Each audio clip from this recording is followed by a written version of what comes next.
ঢাকা থেকে খুব বেশি দূরে না, আমি যে রিসোর্টটাতে আছি এটা হচ্ছে জঙ্গলবাড়ি রিসোর্ট এবং এই রিসোর্টটা পূর্বাচলের 300 ফিটে।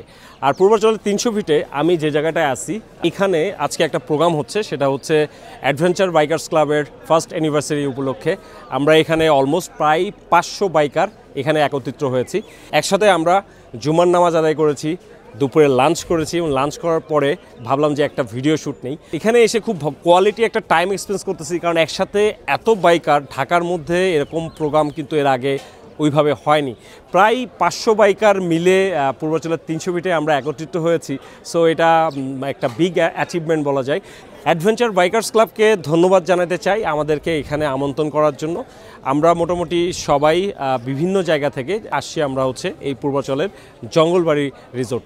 একদিনের ছোটোখাটো program, family program, birthday party অথবা গেট টুগেদারের জন্য এই জঙ্গলবাড়ি রিসোর্ট হতে পারে একেবারে বেস্ট ডেস্টিনেশন। কারণ এখানে ফ্যামিলি নিয়ে যদি আপনি আসেন তাহলে এখানে একটা সুইমিং পুল পাচ্ছেন, যেখানে আপনারা একটা টিকিট আছে, খুব সম্ভবত 200 টাকার টিকিট দিয়ে আপনারা এই সুইমিংয়ে সারাদিন সুইমিং করতে পারবেন।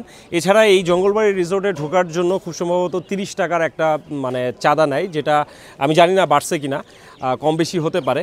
এছাড়া এই জঙ্গলবাড়ি রিসোর্টে একেবারে প্রাকৃতিক একটা পরিবেশের মধ্যে এই রিসোর্টটা আসলে গড়ে উঠছে এবং রিসোর্টের মধ্যে আপনারা যদি আমি যে জায়গাগুলো দেখাচ্ছি এখানে আসার পরে অ্যাডভেঞ্চার বাইকার্স ক্লাবের ছোটোখাটো বেশ কিছু প্রোগ্রাম হলো, যেমন বাচ্চাদের কিছু গেমিং হলো এখানে, সেটা এনজয় করলাম। তারপরে একসাথে এতগুলো বাইকার আমরা একসাথে দুপুরে লাঞ্চ করলাম, জুম্মার নামাজ আদায় করেছি, সকালে ব্রেকফাস্টের ব্যবস্থা ছিল, ফুচকা খাওয়ার ব্যবস্থা রয়েছে, পিঠা খাওয়ার ব্যবস্থা রয়েছে। সো বলা যায় যে এতগুলো বাইকার আমরা একত্রিত হতে পেরে এই যে সময়টা এক্সপেন্স করতেছি এখানে, এটা আমার কাছে খুবই ভালো লাগতেছে। ব্যক্তিগতভাবে আপনারা যারা যে কোনো ছুটির দিনে যদি এই রিসোর্টে আপনারা যদি চাইলে স্টে করতে পারবেন, কারণ এখানে হোম স্টে করার জন্য ব্যবস্থা রয়েছে, রুম রয়েছে এবং এখানে যোগাযোগ করে আপনারা চাইলে রুম রেন্ট করতে পারবেন, রাতে স্টে করতে পারবেন। বেশ কিছু ন্যাচারাল কিছু পশু পাখিও এখানে রয়েছে, যেগুলা বাচ্চাদেরকে অনেক বেশি পরিমাণে অনুপ্রাণিত করবে।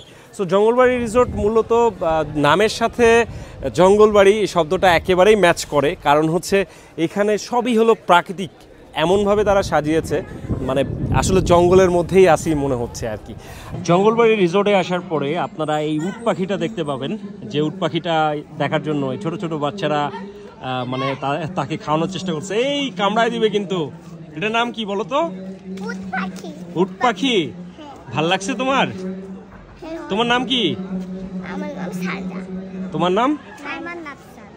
এই রিসোর্টে আপনি বেশ কিছু ছোট ছোট নারকেল গাছ দেখতে পাবেন, প্লাস কলা গাছ দেখতে পাবেন, সাথে এই যে খেজুর গাছ দেখতে পাবেন, যেগুলো আসলে ঢাকা শহরে কিন্তু ওইভাবে দেখা যায় না। আর মূলত অপেক্ষায় আছি যে কখন এখানে একটা লটারি হবে এবং লটারিতে আমি এবার 2টা কুপন জমা দিছি, দেখা যাক এবার আমার কপালে কি আছে। এই পাশে একটা সুন্দর সুইমিং পুল আছে, যেটা আমি হয়তো ড্রোনের মাধ্যমে আপনাদেরকে দেখিয়েছিলাম। এখানে কিন্তু একটা প্রতিযোগিতাও হয়েছে, বেশ কিছু খেলার একটা অংশ ছিল হচ্ছে সাঁতার প্রতিযোগিতা, যদিও সেটার ফুটেজ আমার কাছে নাই, তবে যতদূর শুনছিলাম ব্যাপারটা খুব মজা হয়েছে এবং এটার জন্যও কিন্তু একটা পুরস্কার আছে। ভাই ব্রাদার সবাই আসা শুরু করছে, এখানে কিছুক্ষণের মধ্যে গান বাজনা হবে এবং আমরা প্রোগ্রামটা এনজয় করব।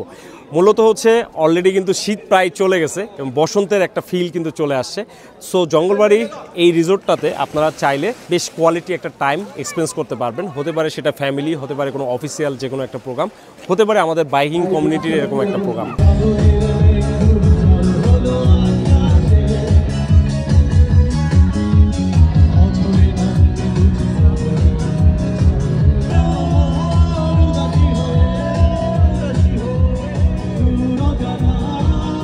পূর্বাচল 300 ফিট জঙ্গলবাড়ি রিসোর্ট থেকে আমি হাসিব পথচলা বাইকার বিদায় নিচ্ছি। এখনও যারা আমার চ্যানেলকে সাবস্ক্রাইব করেননি, এখনই সাবস্ক্রাইব করে ফেলুন এবং সঙ্গে থাকা বেল বাটনটা প্রেস করুন। সবাই ভালো থাকবেন, সুস্থ থাকবেন এবং নিরাপদে থাকবেন। দেখা হচ্ছে খুব শীঘ্রই নতুন কোনো ভিডিওতে। সেই পর্যন্ত চিল অ্যান্ড আল্লাহ হাফেজ। ভালো থাকবেন সবাই। আসসালামু আলাইকুম।